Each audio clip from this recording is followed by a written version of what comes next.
नमस्ते सा, मेरा नाम रजनी है। मैं नीदरलैंड से आई हूँ। काफ़ी सालों से आपको सुन रही हूँ। अब प्रेम इतना बढ़ गया है कि यहाँ, क्योंकि आपको यही सुना था कि पीछे बैठकर सुनने से कुछ नहीं होगा, सामने आइए। और आज सच में मैं आपके सामने खड़ी हूँ। बहुत स्ट्रगल करके, बहुत संघर्ष करके यहाँ तक आई हूँ। दिल से आपका धन्यवाद कहना चाहती हूँ। मेरी लाइफ बहुत बदली है बिकॉज ऑफ यू। सिर्फ आपको सुन के जीवन बहुत संघर्ष रहा। मन मानता नहीं था कि जीवन दुख है, लेकिन आपसे सुना, समझ में आने लग गया कि जीवन सच में दुख है। पर आपसे सुनते सुनते, प्रैक्टिस करते करते, ओशो जी को भी बहुत सुना था जीवन में। उनको फॉलो करती थी। लगता था कि कोई लाइफ मुझे मिले हैं। और अब लगता है कि नहीं, जीवन दुख तो है, पर उसके साथ सुख की घड़ियां भी हैं जो हम आपके साथ बिताते हैं। तो उसके लिए बहुत धन्यवाद। एंड मेरा क्वेश्चन ये है कि हम लोग हाउस वाइफ हैं और 55 से 60 में हम लोग बहुत फैमिली ओरिएंटेड रहे हैं। हमें इतनी अपॉर्चुनिटी नहीं मिली हम आगे आ पाए। अभी हम बहुत बड़ा ग्रुप हैं वहाँ नीदरलैंड्स में भी। उनके लिए कुछ होता नहीं है। समाज उनको बहुत दबा के ही रखता है। चाहे वो फैमिली हो, चाहे, उनको आगे नहीं बढ़ने दिया जाता। और हमारे हाथों में भी कोई इतनी पावर, वो शक्ति नहीं कि हम कुछ कर पाएँ। आई थिंक फॉर मेरे लिए, मैंने पर्सनली बहुत एफर्ट डाला है तो मैं यहाँ तक आ पाई हूँ। लेकिन मैं उन सब औरतों के लिए एक आवाज़ बनना चाहती हूँ कि ऐसा क्या करें कि वो लोग आगे आ पाएँ। देखिए, दीवारें सारी दिमाग में हैं। मुझे नहीं लगता कि सूचना की कमी है या रुपए पैसे की कमी है या सरकारें बाधा बन रही हैं या समाज बाधा बन रहा है। एहसान है हम सब पर उन लोगों का जिन्होंने दुनिया के संविधानों को महिलाओं के लिए न सिर्फ अनुकूल बनाया, समानता के अधिकार दिए, बल्कि महिलाओं को कुछ विशेष सुविधाएं भी दे दी पुरुषों की अपेक्षा। तो कानून, विधि विधान के तल पर तो महिलाओं के लिए कोई अड़चन बची नहीं है, कोई लीगल ऑब्स्टेकल तो नहीं है। मैं समझता हूँ आर्थिक दृष्टि से मजबूत ही होंगी, संपन्न ही होंगी, या कम से कम इतना आर्थिक बल तो उनमें होगा ही कि चाहें अगर तो बाहर निकल कर स्वेच्छा से जो चाहें कर सकती हैं। उदाहरण के लिए भारत ही अगर आना है तो उसमें बाधा या बॉटलनेक ये तो नहीं हो सकता कि फ़्लाइट के टिकट के पैसे नहीं हैं। वो समस्या तो अधिकांश महिलाओं पर नहीं आ रही होगी। तो समस्या फिर कहाँ है? मैंने शुरुआत में ही कहा, समस्या अभी मन में है। समस्या मानसिक है। दीवारें सब मन में हैं और दीवारों को वहीं गिराना पड़ेगा जहां वो हैं। मन में है तो मन में ही गिराना पड़ेगा। स्त्री को अपनी आत्म छवि बदलनी पड़ेगी। हम संसार को जैसे देखते हैं, हमें अपना दृश्य, अपना दर्शन बदलना पड़ेगा। दुनिया वैसी नहीं है जैसा हमें सोचने के लिए मजबूर किया गया, जैसी वो हमें दिखाई गई है ना। आइए, आप देख ही रही हैं दुनिया वास्तव में कैसी है, इस पे गौर करना पड़ेगा। और खतरे उठाने पड़ेंगे, क्योंकि आज़ादी बहुत प्यारी होती है, बड़ा रस है, आनंद है, लेकिन वो मूल्य मांगती है और खतरे खड़े करती है। और ख़ास तौर पर जब व्यक्ति अभ्यस्त हो गया हो दीवारों की पिंजड़ों की सुरक्षा में रहने का, तब खुला आकाश और ज्यादा खतरनाक लगता है। एक मैना है छोटी सी, और उम्र भर वो स्वर्ण तीलियों वाले पिंजड़े में रही है, और सुरक्षा पूरी है, और खाने पीने का प्रबंध है पूरा, और सब उसे मानते भी बहुत रहे हैं, मेरी मैना मेरी मैना, जैसा घरों में होता है सबको, मेरी मैना मेरी प्यारी मैना। और वो अपना एक एयर कंडीशनड हॉल में उसका पिंजड़ा टंगा हुआ है, और जो साधारण वन की मैना होती है उसकी अपेक्षा वो सुंदर भी ज़्यादा दिखने लगी है। क्यों? क्योंकि खाने पीने को बढ़िया मिलता है, शरीर पर कहीं टूट फूट, खरोंच के, संघर्ष के, युद्ध के कोई उसको घाव नहीं, निशान नहीं, तो सुंदर भी अपना दिखती है।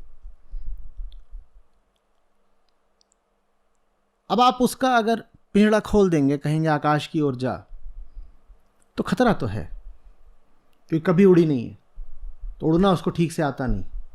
इसके अलावा सुरक्षा की वो आदी हो चुकी है, और वहाँ चील, बाज, गिद्ध सब घूम रहे हैं, और साधारण पक्षी तो उनसे बच भी ले। ये जो अभी अभी अपने स्वर्ण पिंजड़े से निकली है, इसको ज़्यादा मुश्किल हो जाएगा, क्योंकि इसने तो कोई प्रतिकूलता कभी जीवन में देखी ही नहीं। इसको तो जो लोग मिले सब वही मिले जो इसको रुई के फाहे में रखते थे, पैम्पर करते थे।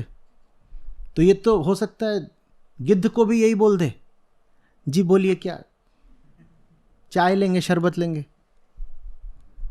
बड़े भैया। वो खतरा उठाना पड़ेगा,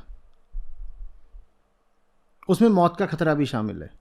जी, यही शायद मेरा हाल है। खतरा उठाना बहुत मुश्किल लग रहा है स्टिल अब तक। अनुपम जी मेरे काउंसलर हैं, वो जानते हैं मेरे मन की कंडीशन, कि मैं हर कदम पर डर रही थी, क्योंकि पहली बार ऐसा हुआ है। छोटी छोटी बच्चियां अब्रॉड जाती हैं पढ़ाई करने, क्या खतरा है, क्या खतरा है? सर कोशिश की थी 2020 में आने की, पर माया या प्रकृति ने रोका कि कोरोना का। मैंने बुकिंग की हुई थी बिकॉज ओनली फॉर यू, आपके लिए आ रही थी। फिर सेकंड हुआ कि हेल्थ इशू आ गए, एडमिट करा दी गई 2021 में। फिर बुकिंग कराई तो वॉर का सीन आ गया, तो मैंने अपना पेशेंस नहीं छोड़ा। रीज़न वही था कि आपके प्रति बहुत सम्मान और रिस्पेक्ट रहा कि मुझे यहाँ तक पहुँच। अब एक बार आ गई है ना, अगली बार आना ज़्यादा सहज लगेगा। वो जो पहला कदम चौखट से बाहर निकाला जाता है वही अटकता है, उसी में दिल कांपता है, करा नहीं होता ना। और बहुत तरह की चेतावनियां सुनी होती हैं जीवन भर, कि बाहर निकलोगी तो ऐसा हो जाएगा, फलानी निकली थी देखा उसका क्या हाल हुआ, बहुत तेज बनती थी, अब देखो अस्पताल में पड़ी हुई है, या कुछ और हो गया है, कोई आपदा दुर्घटना, कुछ बता दिया जाता है। और भाई 10 में से एक आध मामले में तो कुछ बुरा होगा ही। अभी आपके ऊपर है कि वो जो एकाध उदाहरण है उसको कीमत देनी है, या 10 में से जो 8-9 वाला पक्ष है उसको मूल्य देना है। ये तो आपकी नीयत पर है। एक बार कर लिया आगे हो जाएगा।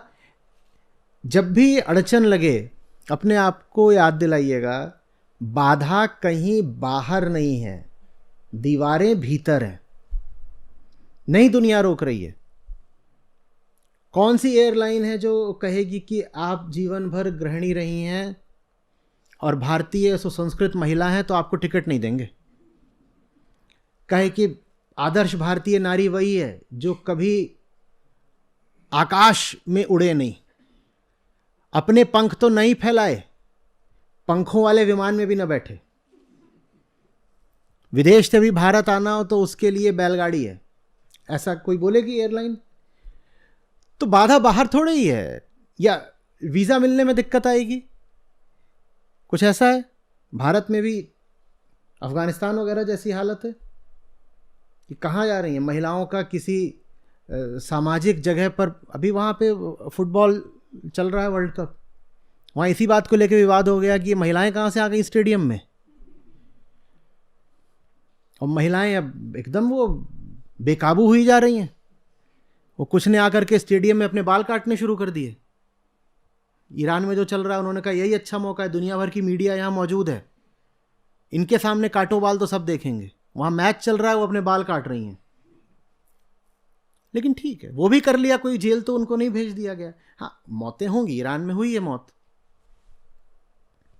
ठीक है, हर चीज़ के दाम होते हैं ना, मुफ्त क्या होता है। आज़ादी इतनी ऊंची चीज़ है, उसके थोड़े बहुत दाम चुकाने पड़ रहे हैं तो कोई बात नहीं। कुछ और नहीं बन पाए तो उदाहरण बन जाएंगे, कहीं और नहीं आए तो अखबार में आएंगे। है कि नहीं ठीक बात? कोई नहीं रोक रहा, कोई नहीं रोक रहा, रोकना छोड़ दीजिए। मैं समझता हूं अधिकांश पुरुष वर्ग भी अब इतना समझदार, इतना उदार तो हो गया है कि एक पुरुष सहायता मांग रहा हो और एक महिला सहायता मांग रही हो तो इतनी अक्ल आ गई है पुरुषों को कि वो महिला की पहले सहायता करेंगे। मुस्कुराने की बात नहीं है, सही कारणों से, सही कारणों से मैं कह रहा हूं, उदार हो गया है, लोलुप हो गया ये नहीं कह रहा हूं। ये इसमें कोई सेक्सुअलिटी की बात नहीं है, ये है सड़क पर एक लड़की गिरी पड़ी हो, एक लड़का गिरा पड़ा हो, तो बात भी यही ठीक है कि पहले महिला की मदद कर दो, दूसरे को बाद में उठाना। दूसरे को भी उठाओ पर पहले उसकी मदद कर दो। तो ये है, आप बाहर निकलने का प्रयास करिए, सहायता मिलेगी, हर दिशा से मिलेगी। और कोई नहीं रोक रहा है आपको। बात सिर्फ भारत आने की या कि संस्था के कार्यक्रमों की नहीं है। आप दुनिया देखिए, समझिए, आर्थिक रूप से आत्मनिर्भर बनिए। कितने लोगों को लग रहा है कि इनकी एज ऐसी हो गई कि अब बस सीधे शमशान की ओर ही? कितने लोगों को लग रहा है? मुझे तो नहीं लग रहा, आपकी उम्र बहुत ज़्यादा है। तो 55 से क्या हो गया? आप जहाँ रहती हैं वहाँ पर 85 साल औसत उम्र है यूरोप में अभी। आपके पास 25 साल हैं। 25 साल कितने होते हैं? आपको बोला जाए अभी आपके पास जीने के लिए सिर्फ 25 साल बचे, आप में से कितने लोग रोना शुरू कर देंगे? आपको बोला जाए आपके पास जीने के लिए 25 साल हैं, क्या आप रोना शुरू कर देंगे? मैं तो ना रो, मैं तो कहूँगा 25 हैं, बहुत बड़ी बात है भाई 25। तो 25 साल हैं, भली चंगी हैं, स्वस्थ हैं, भारत से ज़्यादा अच्छी वहाँ की जलवायु, खान पान है। हाँ, तो अपना आप दुनिया में एक मुकाम बनाएं, जानें, समझें, ताकत अर्जित करें, जितने तरह के हो सकता है अनुभव लें, दुनिया का भ्रमण करें। अगर आर्थिक स्थिति अनुमति देती हो तो भ्रमण नहीं कर सकते तो भी जितना पढ़ सकते हैं पढ़ें, कोर्सेज में एनरोल करें। मर जाएंगे फिर क्या करेंगे? या इन सब कामों को तब तक टालना है जब तक, या पुनर्जन्म वगैरह में ज़्यादा यकीन है कि कुछ काम आगे के लिए तो पेंडेंसी छोड़नी चाहिए ना? जो करना है, जो करना है अभी करना है भाई। और कोई भरोसा नहीं है, कोरोना का चचाताऊ कोई आ रहा हो। चीन में आज ही वो जी जिनपिंग के खिलाफ नारे लग रहे हैं बहुत ज़ोर ज़ोर से, क्योंकि वहाँ इतना फिर से छा रहा है कोरोना कि वहाँ लॉकडाउन कर दिया, सबको बंद कर दिया, वो इतने परेशान हो गए हैं। वो अभी ये भी हो सकता है कि ठीक हम जब यहाँ बैठ के गोष्ठी कर रहे हैं वहाँ गोलियाँ चल रही हों, क्योंकि चीन में ऐसा ही होता है। वहाँ ज़रा सा तुम नारे लगा दो कम्युनिस्ट पार्टी के खिलाफ, वो खट से गोली चलवा देते हैं। याद है ना 1989 तियानानमेन? तो वैसे तो, और जब चीन में कुछ होता है तो फिर,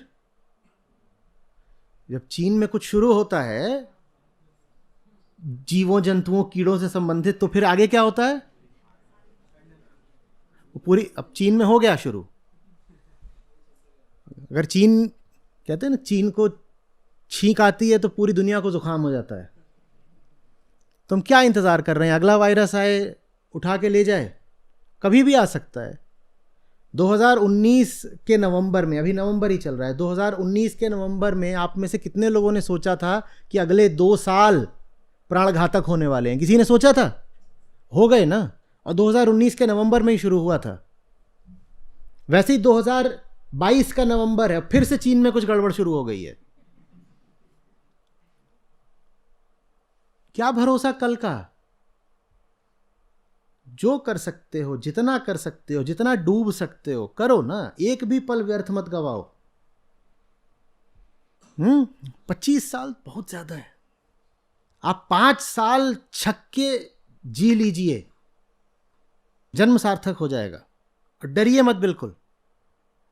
मजा ही है जीने का खुद को चुनौती देने में, खुद से भिड़ने में, और खुद को हराने में जो आनंद है वो किसी और चीज में नहीं है। भिड़ के देखिए खुद से। हाँ, बस लगे रहिए। सर, एक और क्वेश्चन है कि बचपन से कबीर साहब के दोहे घर में चलते थे। स्पिरिचुअलिटी की प्रैक्टिस बचपन से ही रही है, लेकिन इतनी क्लैरिटी नहीं थी जितनी क्लैरिटी आपको सुनकर आई। तो कहीं ना कहीं आत्मा इतनी खुश होती है कि मैं उसमें डुबकी भी लगाती हूँ, क्योंकि वहाँ हमारे पास समय बहुत होता है।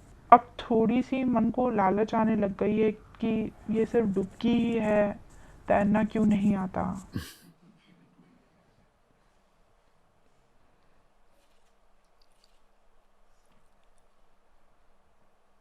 जो बात है ना उन दोहों में, उन बातों को जिंदगी बनाना होता है। तभी उनका असली अर्थ भी समझ में आता है। नहीं तो बात जितनी ही रह जाएगी। और बात कोई ऊंची से ऊंची भी हो तो भी है तो बात ही। बातों से पेट नहीं भरेगा और बातों से जीवन परिवर्तित भी नहीं होगा। कर्म चाहिए, श्रम चाहिए, साहस नहीं दुस्साहस चाहिए। सर, वो कोशिश की थी तभी डुबकी लगी, लेकिन बस आगे बढ़ते रहिए। बहुत भविष्य की मत सोचिए। ये मत कहिए कि अभी ये छोटा सा कदम आगे बढ़ाया, इससे कहां पहुंच जाएंगे। वो जो कर्व है ना आगे बढ़ने का, वो ऐसे एक्सपोनेंशियल होता है। ऐसे जब उसकी शुरुआत होती है तो उसमें कोई स्लोप होता नहीं, बहुत हल्का। तो लगता है ये तो ऐसा ही है, कहीं आगे बढ़ ही नहीं रहे, ऊंचा जा ही नहीं रहे, तो फ्लैट है। फ्लैट नहीं है, ऐसे ऐसे जाते जाते तो ऐसे ऐसे जैसे जैसे प्लेन टेक ऑफ करता है। रॉकेट थोड़ी है कि क्या करता है, वो ऐसे चलता है। और आप शुरू के 30 सेकंड से ही निष्कर्ष निकाल लें तो आप क्या कहेंगे, धोखा हो गया, बस बैठा दी।